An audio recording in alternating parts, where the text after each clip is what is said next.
Duha ka mga survivors sa pagkatagak sa pangpang sa usa ka truck sa barangay Bulwang, Mabinay, Negros Oriental niadtong Pebrero 21. Nakagawas na sa Tambalanan.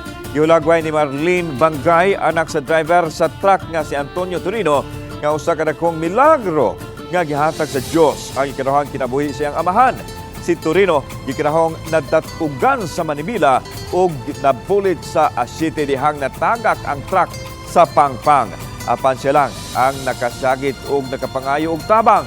Samtang magpasalamaton usab sa Ginoo si Giovanni Flores kinsa nakasurvive usab sa mga aksidente. Human kini malabay sa kalibunan sa wa pa matagak ang truck sa pangpang. Usa sa wa mailhing nga tawo ang niuli siyang cellphone apan wa gyud mauli ang iyang sling bag nga adunay sulod nga dulan sa 50,000 pesos. Pag adto na ko dito ni anak man sila nga buhi pa daw ang driver to adito sa kuan kaning Mabinay Medicare. Mutong nadrikta na jud mi dito. Salamat jud sa Ginoo nga wala na jud tao na unsa amo amahan. Grabe kong disgrasya mo moy. Ako kayang pasalamat sa nakatabang na ako.